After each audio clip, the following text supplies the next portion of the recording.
And Ilia Topuria is one of the absolute best fighters in the world. The dude is just phenomenal. One of the things that's phenomenal about him is his technique. He just sees that hand coming towards him and he's ducking. It's all like slight slips away and it's slight motions, which is all you need to get away from a punch. And I sparring with him.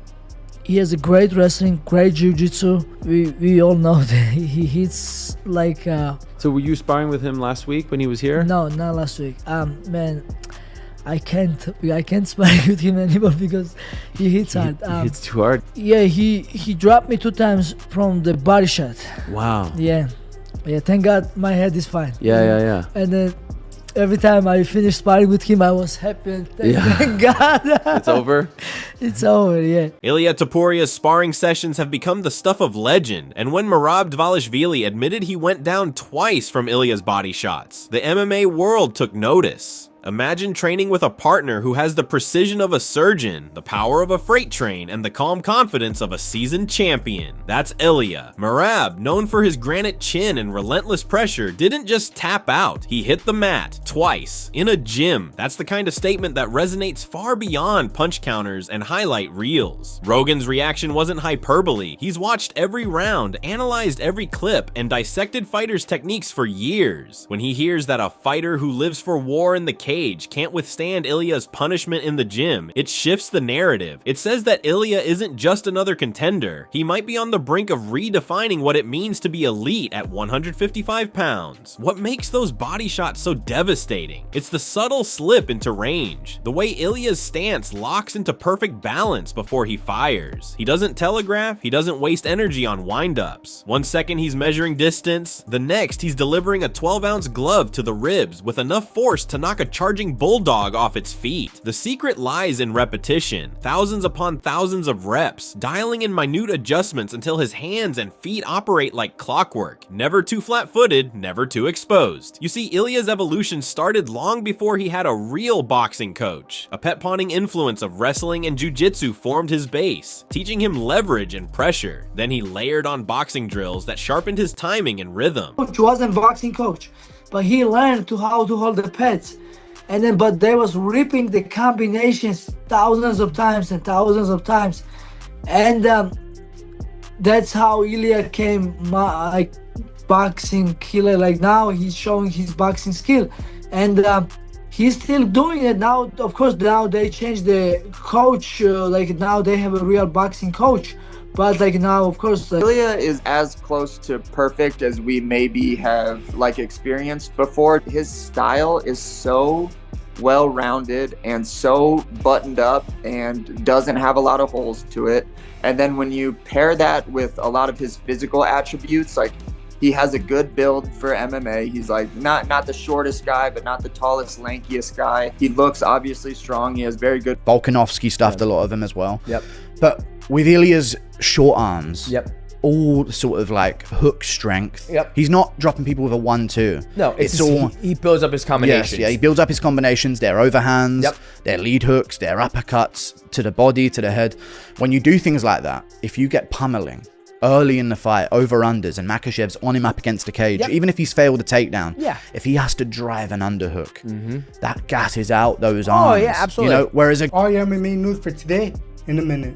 Ilia Topuria says that he believes that he will knock out or submit Charles Oliveira in the first round.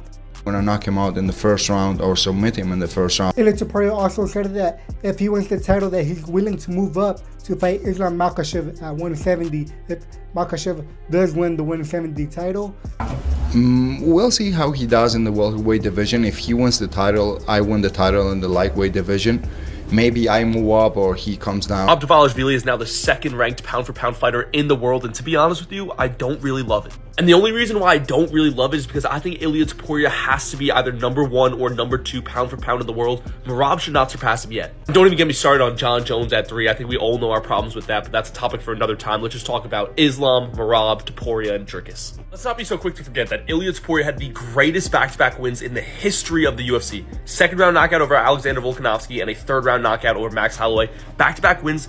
Even when he switched to a dedicated striking coach, those early lessons never left him. In sparring, he combined slick defense with pinpoint offense. slipping a jab, sliding an uppercut, stepping into a hook, each strike setting up the next in a chain reaction that breaks wills. Merab's confession felt like an unscripted reveal because gym chatter rarely spills into headlines. Fighters joke, they trash talk, they hype their own prowess, but they rarely admit defeat in private sessions. The way Merab laughed off his own embarrassment, "Thank God my head is fine. Thank God it's over." It wasn't bravado, it was relief. When a warrior built on toughness concedes vulnerability, it confirms what everyone suspects. Ilia's hands are real weapons, and it's not just power. Ilia's physique is textbook for MMA, compact, muscular, athletic. He isn't lumbering on long limbs or crouching like a sprinter. He stands balanced, knees slightly bent, ready to explode in any direction. His foot placement anchors him, letting him absorb aggression or generate momentum instantly. That kind of structural efficiency allows him to throw heavy strikes without gassing out, a fatal flaw for many elite fighters. Joe Rogan has drawn countless parallels between Ilia and legends like John Jones or Anderson Silva, but Ilia's rise feels distinct, where Silva's ghost-like style mesmerized or Jones's wrestling hybrid overwhelmed. Ilia marries brutality with subtlety. He can blast a takedown if needed, grind against the cage, or counter with boxing combinations that look like art in motion, and when he chooses to drop the hammer,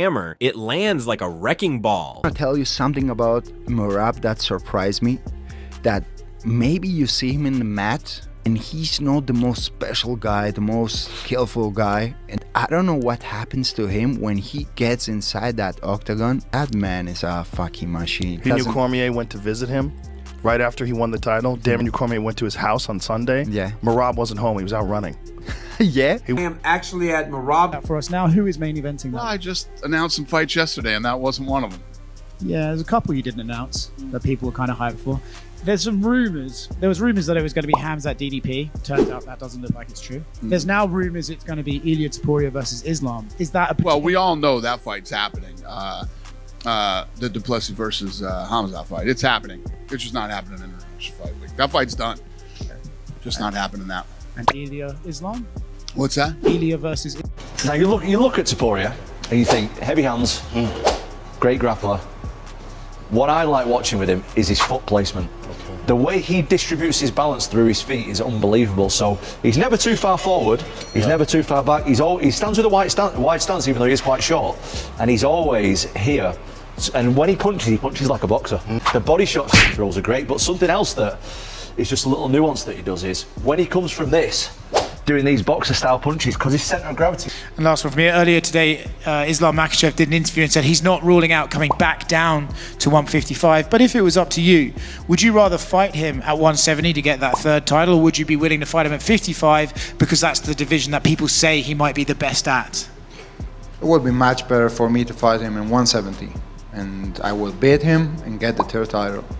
That will be the best scenario for me. After UFC 317, when Ilia dismantled Charles Oliveira in the first round, fans erupted. It wasn't just that he finished a former champion, it was the clinical efficiency. He walked through Oliveira's offense, cracked him with cold execution, then strolled away as if he'd completed a routine task. That level of composure under pressure convinced even skeptics that Ilia belongs at the summit. Of course, a champion's toughest tests often come from within the division. Islam Makhachev looms like a ghost over the lightweight class, the epitome of Dagestani wrestling mastery. Rogan insists that Ilia versus Islam is the fight that defines an era. It's a clash of power striking versus ironclad grappling, of Georgian flair against Dagestani discipline. Yet political factors, broadcast deals, event timing, title unification paths have delayed that dream matchup long enough to build tension. Meanwhile, the UFC's matchmaking machine hasn't stalled. Rumors swirl about Ilia stepping in against rising stars like Paddy Pimblett, whose charisma and undefeated run could sell out arenas. Some see it as a marketing cash grab, others imagine a stylistic feast. Paddy's showmanship against Ilia's serious thunder. Either way, the buzz proves Ilia's aura has transcended win-loss columns. Fans debate whether Pimblett's slick footwork could evade those shoulder-blasting overhands, or whether he'd be swallowed by Ilia's cage pressure. Then there's the dark horse names. Mauricio Ruffy, the Brazilian knockout artist hungry for spotlight and willing to bet his highlight reel reputation against Ilia's polished brutality, or Justin Gaethje, whose leg kicks and pressure brawl style could make for one of the most violent title fights in history. Each potential adversary brings a different puzzle for Ilia to solve, but only Islam offers the ultimate litmus test of his complete skill set. Daniel Cormier, ever the tactician, applauded Ilia's brilliance while cautioning that Islam's control and patience pose the real counterpoint. It's not about whether Ilia can land shots, it's whether he can avoid being smothered, whether he can maintain striking range against relentless wrestling chains. In Cormier's mind, the fight that reveals Ilia's ceiling is Makhachev, not Pimblet or Gaethje. Rogan's vision of the lightweight division extends beyond one fight. He envisions an era where champions aren't just vessels of hype, but architects of their legacy, choosing challenges that test every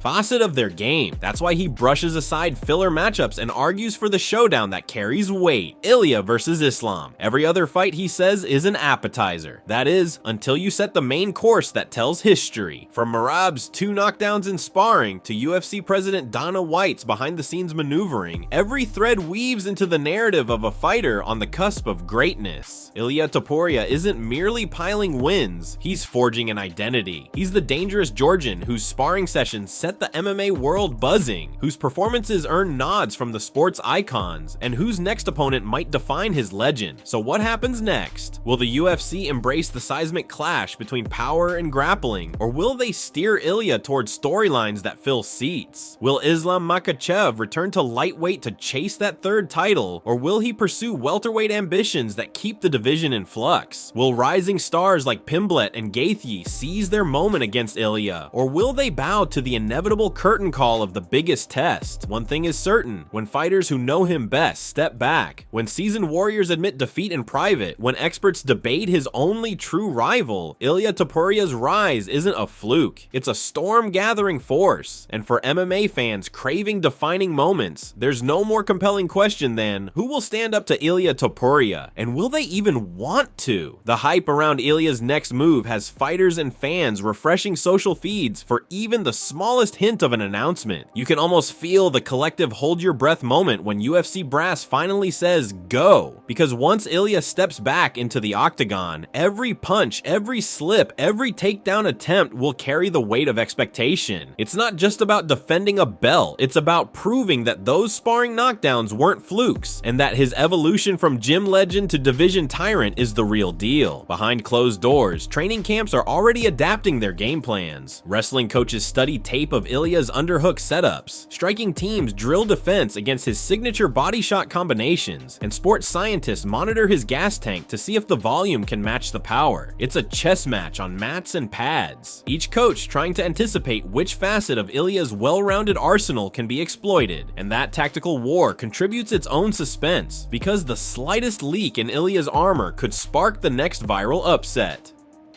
Meanwhile, sponsors and broadcasters circle like vultures sensing a feast. Every Reebok logo, every camera angle, every graphic package feels calibrated to enhance Ilia's rising mythology. Yet the most valuable currency in this narrative remains genuine respect, earned in sweat and sparring bruises. When Merab's admission went public, it didn't just sell pay-per-views, it validated Ilia's claim to the throne. That raw authenticity is what keeps audiences glued to screens, not flashy promos or catchphrases. Ultimately, Ilia Topuria's journey isn't just a string of highlight clips. It's an unfolding saga that challenges fighters to match his growth at every turn. Whether he faces Islam's icy control, Paddy's charisma, Gaethje's violence, or a surprise challenger from the shadows, the stakes have never felt higher. And for those who witnessed Merab hit the canvas twice, there's a simple truth. When Ilia Topuria throws that next body shot, the world will lean in and brace for impact.